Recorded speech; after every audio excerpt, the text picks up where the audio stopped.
Boa tarde, amigos do grupo. Estou aqui com o professor Sérgio Azevedo, que é da Universidade Federal, lá em Barretos.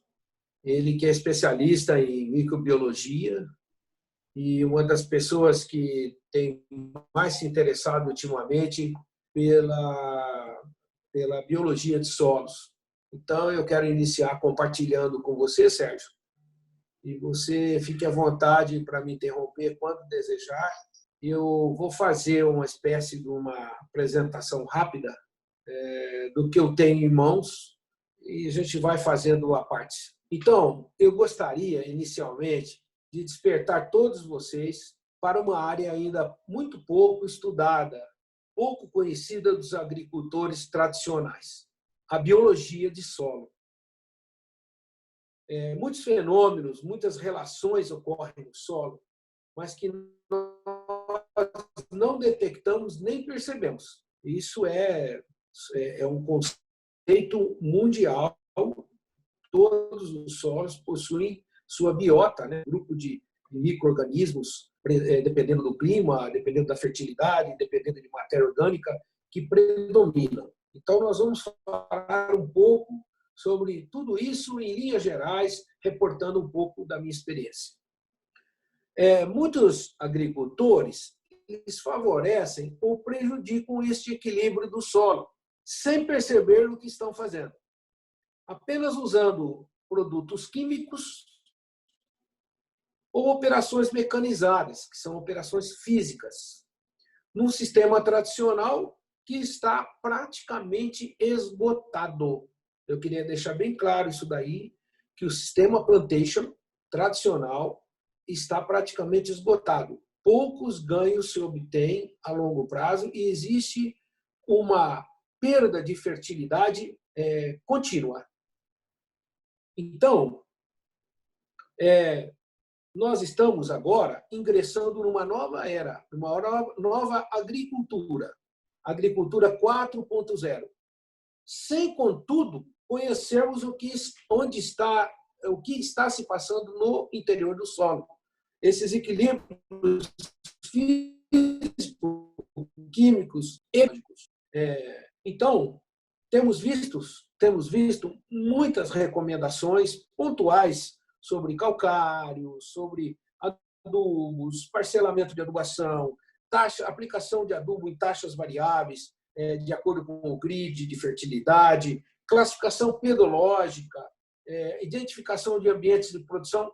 Tudo isso ninguém considera a parte biológica. Infelizmente, vamos dizer assim, o pessoal não tem conhecimento suficiente, como nós também não temos, conhecimento suficiente para nos aprofundar nesse assunto. Mas as coisas estão acontecendo e nós precisamos prestar atenção.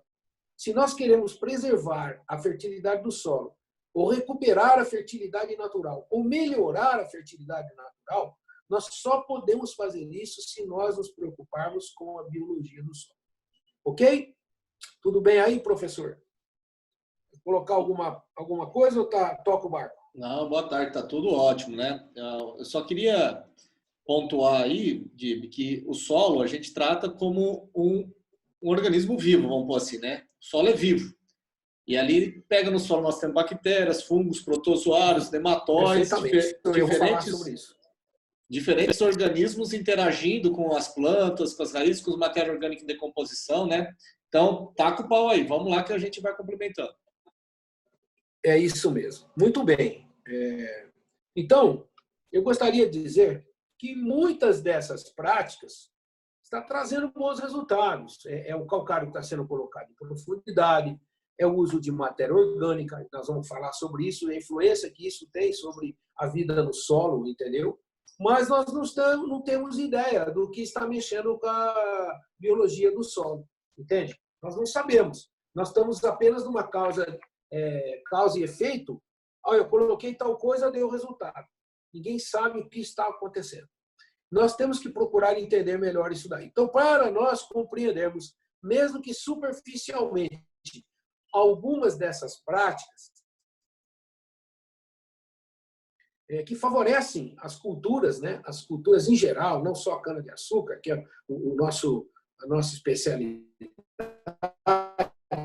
todas as culturas, nós temos que saber o que favorece a vida no solo, o que é que traz esse benefício de vida no solo. Então, nós partimos do princípio que solo vivo é solo produtivo.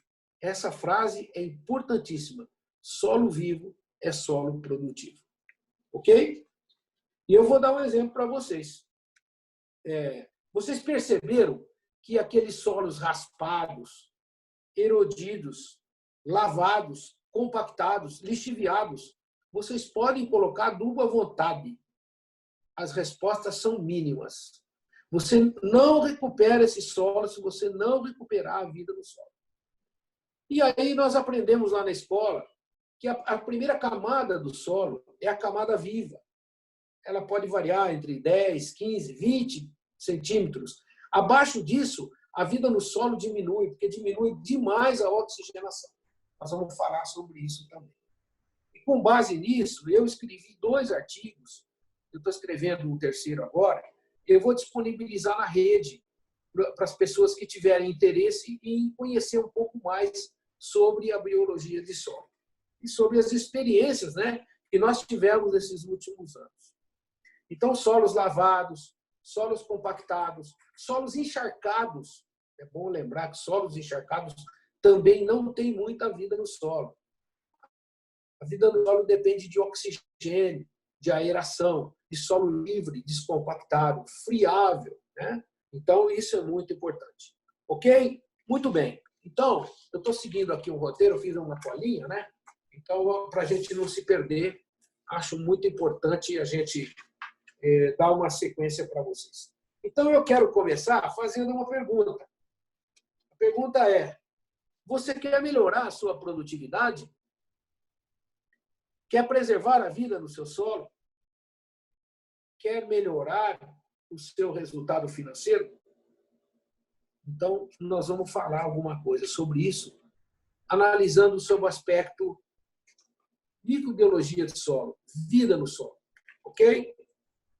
Bom, como é que você tem que fazer? Comece mudando os seus procedimentos em relação ao seu solo. Cuide dele com carinho. Pense em todas as práticas de preparo e conservação que você for realizar. Sempre adote procedimentos que devolvam ou preservem a vida no solo, porque o solo vivo, repetindo, é solo produtivo. Certo? Bom, todas as práticas que são executadas atualmente, seja o preparo reduzido, seja a rotação de culturas, seja a colocação de produtos organominerais, trazem muita resposta. E os micro-organismos, eles precisam também de alimentos. Nós precisamos dar a eles fósforo, cálcio e material orgânico. Material, eu disse. É muito importante trabalhar os restos de cultura, restos de raízes, folhas, enfim, devolver alguma coisa para o solo, para os micro-organismos atacarem e transformarem isso tudo em produtos prontamente assimiláveis, seja minerais ou orgânicos, pelas plantas. Ok? Bom, eu quero começar ainda, nós estamos no início da nossa conversa, contando uma passagem que eu tive na minha carreira. Eu quero que vocês prestem bem atenção nessa historinha. Eu jamais vou esquecer disso. Na década de 90, eu recebi um chamado de um cliente proprietário de uma grande usina, que após ler uma reportagem no jornal, tinha naquela época o suplemento agrícola do jornal Estado de São Paulo, alguém deve lembrar disso, leu uma reportagem sobre as pesquisas da saudosa professora doutora Joana Bob-Reiner, lá do Rio de Janeiro, quilômetro 47, se não me engano. E aí ele pediu para que eu entrasse em contato com ela e falasse com ela que ele tinha interesse em utilizar as pesquisas dela para montar um produto comercial. O que ela descobriu? ela identificou micro-organismos fixadores de nitrogênio diretamente do ar, na cana-de-açúcar, provavelmente em todas as gramíneas. Bactérias do tipo Azotobacter, aí o professor pode me ajudar com os outros gêneros, que fixavam. E ele, puxa vida, falou, encontramos um caminho para não ficar usando adubo químico. Vamos substituir o nitrogênio na cana-de-açúcar. Vamos produzir essas bactérias em escala comercial e vamos inoculá-las na planta para substituir o adubo químico. Num pensamento simplista, né? E eu, como bom funcionário, cumpridor de ordens e desconhecedor do assunto, fui parar lá no escritório da professora Joana Baumhardt. E ela me falou uma frase que eu tenho essas palavras comigo até hoje e jamais vou esquecer. Sabe o que ela me disse? Antes, eu queria dizer para vocês que o meu patrão liberou uma quantia enorme de dinheiro para contratar com exclusividade esse trabalho. Chegando lá, ela me disse, meu filho, não é necessário montar nenhum laboratório, nem isolar esses micro-organismos, porque eles já existem na microflora do solo, já existem na natureza. Aquilo, eu falei, nossa, mas essa mulher está rejeitando alguns milhares de dólares aí, puxa vida, deixa eu entender melhor. E ela continuou. E para você ativá-los, basta apenas algumas práticas simples, como, por exemplo, acabar com a compactação, estimular os micro-organismos com aplicações de fósforo e cálcio, o que normalmente você já faz. E outra coisa, e você precisa enriquecer a terra com a presença de materiais orgânicos, com restos de cultura, restos de animais e até os nossos subprodutos da nossa agroindústria canavieira. O catalisador de tudo é o oxigênio do solo. Tendo o oxigênio, esses micro-organismos vão se alimentar, vão se proliferar e vão enriquecer esse solo, decompondo o material orgânico e transformando ele em humus, ácidos fúlvicos, depois humus, e esses produtos vão ser muito úteis na melhoria da fertilidade do solo e da sua produtividade. Aí eu falei, nossa senhora Aparecida, eu não atento para esses detalhes faz muito tempo. É NPK, calcário, gesso que eu acho que é um produto agressivo, né? Enfim, para que os solos sejam descompactados e se multipliquem junto às raízes de cana, os micro-organismos se multipliquem junto às raízes de cana, eles vão estabelecer uma perfeita simbiose. E completou. As raízes excretam substrato úteis para esses micro-organismos. E esses micro-organismos devolvem nutrientes decompostos e facilitam a absorção de água e nutrientes. Ela depende de micro-organismos. E ela me falou de uma tal de micorriza, né? As micorrizas que eu nunca havia ouvido falar. Nós tivemos uma formação intelectual na escola muito ligada à área química, física, mas nós não tivemos uma formação biológica. E a biologia está em todo lugar. Um solo vivo é um solo onde os micro-organismos úteis, favoráveis, estão ativos.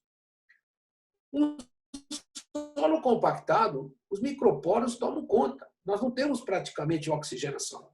Esses micro-organismos desaparecem e dão lugar a outros micro-organismos anaeróbicos, micro-organismos que são prejudiciais à planta. Chegam a ser até, inclusive, muito danosos, como é o caso de nematóides que se proliferam assustadoramente. E agradeça lá ao seu patrão, diga para ele que eu estou lisonjeada, mas eu não posso aceitar a sua proposta. E eu não falei e não fiz uma proposta pequena. Eu fui autorizado a fazer uma proposta muito significativa. Aquilo me deixou completamente sem ação. Primeiro, pela ética e pela qualidade da informação simples, da forma como ela me passou. O enfoque que ela deu para a gente, que faz tudo mecanicamente, que há anos a gente vem compactando nossos solos, culturas sucessivas. E eu, a partir de então, a minha cabeça mudou. Eu fui com 1000 ideias na minha cabeça e aquela senhora realmente mexeu comigo. E foi uma coisa que me despertou um novo mundo, um mundo existente e pouco pesquisado. Felizmente, hoje, excelentes pesquisas estão sendo feitas no setor, fora do setor, na Embrapa, né? O professor Sérgio mesmo tem feito alguns trabalhos interessantíssimos, os seus parceiros. Nós temos empresas hoje vendendo micro-organismos inoculantes, produtos que participam da microflora do solo rapidamente, mudam o aspecto. Eu tenho visto resultados formidáveis, podemos enumerar umas 3 ou 4 empresas aí que já estão no mercado. E ali começou a minha transformação profissional. Eu passei a ter muita atenção para esses conhecimentos. E, na verdade, eu parei de me preocupar somente com doses econômicas de produtos químicos e suas reações físico-químicas no solo e passei a olhar as terras agricultáveis de outra forma, olhando e contemplando a vida e as relações físico-químicas e biológicas que aconteciam automaticamente. De lá para cá, em alguns lugares onde as pessoas permitem fazer esses trabalhos, nós temos conseguido recuperar a fertilidade de solos, recuperar a produtividade. Nós temos conseguido aumento de produtividade de mais de 20%, somente trabalhando a microflora do solo, respeitando o solo, diminuindo os fatores negativos, erosão, compactação, entendeu? E tudo que diz respeito e que é contra a proliferação de micro-organismos favoráveis. Tá? Só para encerrar essa primeira parte, Sérgio, eu estou vendo aqui uma nova pessoa, o Carlos Eduardo da Palma. Tudo bem, Carlos? Seja bem-vindo, viu? Eu não sei se você está me ouvindo aí. Que bom. Fico contente que as pessoas passem. Nós vamos gravar, nós estamos gravando, né, Sérgio? Depois nós vamos colocar isso em podcast para vocês refletirem como nós estamos refletindo na nova agricultura. Nós estamos numa nova era. E não é drone que vai aumentar a nossa produtividade. Nós temos que pensar naquilo que está lá existente na roça, que é o nosso trabalho. Eu tenho visto excelentes trabalhos de conservação do solo, pessoas fazendo uma conservação natural da vida, sem saber o que estão fazendo. São as rotações de cultura, a inserção de crotalária, rotação com amendoim, com soja, sucação mínima, preparo mínimo do solo, preparo reduzido, a inserção de calcário em profundidade, dando comida para a planta, organominerais, inoculação de micro-organismos já selecionados por essas novas empresas que estão no mercado. Tudo isso é uma nova agricultura. Eu quero chamar a atenção de vocês. Essa é a nova agricultura, a agricultura do futuro, onde nós vamos agrupar toda essa parte química e que durante muitos anos nós aprendemos a lidar. E muitas das respostas que nós não tivemos que estão ligadas à parte biológica. Tá ok? Vamos lá. Só para encerrar essa primeira parte, eu queria dar um exemplo para vocês. E é uma coisa que eu vivi há muitos anos atrás, pioneiramente, quando eu trabalhava na Copersucar como pesquisador. Eu fui fazer o meu trabalho de mestrado e eu escolhi fazer um trabalho de respostas de variedades à aplicação de torta de filtro dentro do suco, que na década de 80 era uma puta novidade, né, sabe? Era difícil de aplicar, não tinha carretinha, ninguém compostava. E, gente, foi uma surpresa extraordinária. Nós fizemos esse trabalho no grupo Zilor, né, na usina Barra Grande, especificamente. Deixo aqui novamente meus agradecimentos àquele pessoal que eu tanto estimo, né? O Ercine, o Jorge Morelli, Osório, todos aqueles que me ajudaram. E nós aplicamos 25 toneladas de torta úmida dentro do suco, num sacrifício danado, num experimento que depois nós plantamos 25 variedades, distribuídas em blocos casualizados, um experimento muito bem feito, que deu um trabalho enorme para a gente montar. E nós observamos um ganho médio computado de 12 toneladas por hectare em 3 cortes, ou seja, na média, 12 toneladas. Quer dizer, observamos o residual até o 3º corte. Esse trabalho está publicado num dos anais do CTC. E essa primeira grande resposta era uma areia quartzosa, na época, hoje chamado Nelson. Essa resposta me deixou deslumbrado. O primeiro corte teve variedade que deu 25, 27, 28, 30 toneladas de cana por hectare a mais. Então, vamos lá, minha gente. Só para encerrar essa primeira parte, eu queria deixar uma mensagem para vocês, né? Essa primeira parte me deixou, naquela época, extasiado com a resposta da torta de filtro. E foi um dos primeiros trabalhos de torta de filtro dentro do suco. E, a partir dali, a coisa cresceu, as pessoas inovaram. Hoje é uma prática corriqueira nas usinas, tem muita utilidade, tanto em soqueira como em cana-planta, vários equipamentos, compostagem, enriquecimento com material orgânico. Enfim, a coisa cresceu. Mas eu queria falar uma coisa para vocês. Só cresceu porque nós ativamos a vida no solo.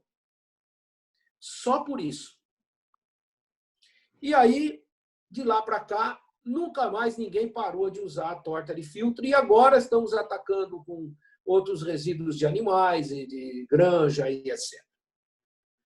Tá certo? Então, era esse o primeiro recado. Eu quero abrir agora para vocês.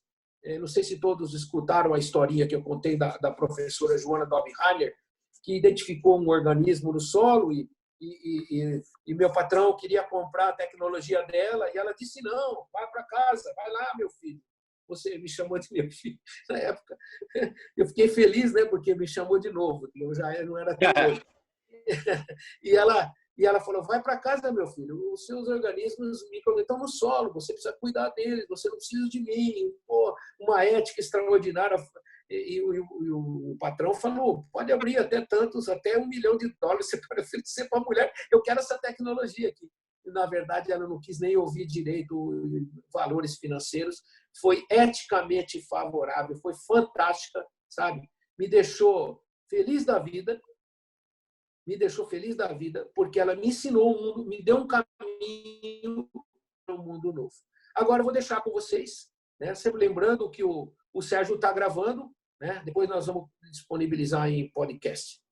Quem quer falar, fique à vontade. Ô, Divi, agora eu vou dar um olhar de biólogo aí no meio dos agrônomos. Eu acho que eu sou o único biólogo naquele grupo.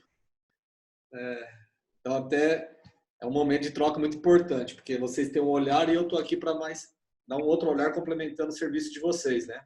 E aí a gente não compete, complementa, né? Vocês que estão para atender o agricultor e eu estou aí para atender vocês. Fica à vontade, Sérgio. Eu gosto muito de ouvir quem está nos olhando com outro ângulo, porque nós somos muito bitolados. Agrônomo é muito de receita pronta. E aí a visão que o biólogo tem, que é onde eu acho que enriquece todo o processo, é que a gente busca ver as relações entre todos os componentes do ambiente. Então, nós temos essa visão de formação, né? Então, vocês focam na produtividade e a gente foca na relação como um todo, não necessariamente na produtividade. Aí a gente pode direcionar isso para esse fim ou não, ou seja, eu vou buscar um organismo que vai combater um inseto praga, né? Um entomopatogênico, a partir do momento que eu conheço a relação dessa praga do inseto. Então, eu sei que tem um fungo que ele é uma praga de um determinado inseto e esse inseto é uma praga de uma determinada cultura de vocês, aí, cultura de interesse, como a cana ou qualquer outra. Então, aí eu vou estudar essa relação e a gente utiliza ele como controle biológico, né? Utiliza ele como defensivo para controle biológico. Aí, nessas relações todas que você falou, temos as bactérias fixadoras de nitrogênio, que já estão no solo, né? Aí, o que eu faço? Eu isolo ela e aí vem a Joana, né? Ela deixou de legado para a gente protocolos muito bem estabelecidos para isolar bactérias fixadoras de nitrogênio de diferentes naturezas. Então, a gente utiliza o material até hoje dela, tá? O material que a gente utiliza no laboratório como ponto de partida, é o protocolo que ela deixou pronto. E aí a gente seleciona as bactérias fixadoras de nitrogênio, né? E aí o que a gente faz? Coloca para crescer essa bactéria em condições favoráveis e despeja no solo trilhões dela. Aí quando a gente despeja trilhões dela, o que vai ter? Vai ter uma superpopulação lá de bactérias com aquelas características, fazendo o que ela sabe fazer, que é da biologia dela, né? Então se ela tem alimento, ela continua crescendo e continua buscando nitrogênio na atmosfera, se no solo não está conseguindo suprir. E aí ela disponibiliza para a planta. A solubilizadora de fósforo, a mesma coisa, ela já está no solo. A gente vai enriquecer as condições favoráveis a ela ou joga um exército dela no solo, né? Porque tem toda uma relação independente do solo. Então, se pegar um solo qualquer, vai ter lá seu equilíbrio, a sua comunidade de equilíbrio, de bactérias, fungos, protozoários, anelídeos, nematóides, né? Todos eles estabelecidos por a cultura que tiver plantada, se é floresta, se é braquiária, cana, soja, o que for. Sim. E quando a gente mexe qualquer fator, você está interferindo no equilíbrio dela também. Só que assim, a gente fala isso de relações ecológicas, mas como que mede isso, né? Como que nós vamos medir? Que é um trabalho, aquele trabalho que a gente estava falando da professora Ieda, né? Que ela soltou agora uma circular, depois a gente pode jogar no grupo lá, para que todos tenham acesso, que ela está trabalhando justamente com bioindicadores, né? Ela está fazendo bioanálise do solo a partir de bioindicadores produzidos pela própria bactéria. Então, a gente já tinha a respiração basal do solo. Todos aí já ouviram falar disso, respiração basal do solo? Não. Esse conceito pode ser que eu tenha conhecido com outras palavras. A respiração basal do solo, o que a gente faz? A gente, por titulação mesmo, em uma câmara, a gente pega uma amostra do solo, põe em solução de NaOH, né, hidróxido de sódio, e aí vai depois titular com ácido a quantidade de CO2 absorvida por essa solução. Então, no solo que tem uma atividade de micro-organismos alta, vai ter maior liberação de CO2, que é produto da respiração. Né? Uma que tem baixa vai ter uma menor. E a gente faz a titulação e compara isso, né? Aí a gente compara qual solo está tendo uma liberação maior de CO2, que ele vai representar aquela respiração, né? E aí a gente depois pode fazer um quociente metabólico, que é ver quanto desse CO2 de fato está relacionado à atividade de micro-organismo, né? De micro-organismo no solo. E aí, não é só micro-organismo, tá? Nematóides, anelídeos, tudo que tiver naquele solo lá que for passar na peneira, vai estar liberando CO2. Então eu seleciono na peneira que eu vou usar. Outra técnica que está fazendo agora, que está vindo agora, que daí já é da professora Ieda, que ela vai medir a atividade enzimática. Porque como é que o micro-organismo se alimenta? Ele não tem lá a boca dele que ele abre, ingere e põe para dentro, né? As bactérias, e os fungos no caso. O protozoário faz isso. Né? O protozoário faz a fagocitose lá, põe para dentro. Mas fungo e bactérias, que são os principais, eles liberam as enzimas no solo. Aí essas enzimas vão estar ativas, vão começar a digerir as substâncias e depois essas substâncias são absorvidas por esses organismos. Só que vamos por assim, uma bactéria liberou essa enzima começou a fazer digestão e essa bactéria, ela por algum motivo morreu, deixou de existir. A enzima dela continua ativa. Sabe lá por quanto tempo, né? Mas a atividade enzimática dela reflete que ela teve presente. Então, se eu consigo medir a atividade enzimática no solo, eu também consigo medir a atividade de micro-organismos e ver assim, a qualidade do solo relacionada a micro-organismos. Né? Essa circular técnica que eu não vou compartilhar depois, que eu já compartilhei contigo, ela mostra... eu estou vendo aqui, é muito interessante, é bem extenso o trabalho, e ela faz uma revisão de literatura, não deu para ler tudo ainda, mas ela trabalhou com milho, né, com soja. Não, eu quero dar uma analisada direitinho, porque isso é o futuro, viu? Olha, é isso aí. Tem mais gente aí acompanhando a gente, o Ademir Lima, André e Mariana, Antônio Procópio, Eduardo Botter. Pena que as outras pessoas não souberam a tempo, né? Mas nós vamos tentar disponibilizar esse áudio para a gente conseguir a mais adeptos. E se vocês me ajudarem, eu gostaria de fazer mais algumas sessões em muito breve para a gente falar sobre esse assunto, estudar essas matérias O próprio Ronaldo pode dar uma palavrinha sobre o que ele viu lá, o Eduardo sobre o que ele está obtendo, o Sérgio com o conhecimento de biologia que ele tem, e eu vou de alegre só fazendo meio de campo. Se vocês toparem, marcamos outra bate-papo por aqui uma semana, 10 dias, acho que é um tempo razoável. Isso foi bom para quebrar o gelo, né? E quebrar essa quarentena que está me deixando maluco.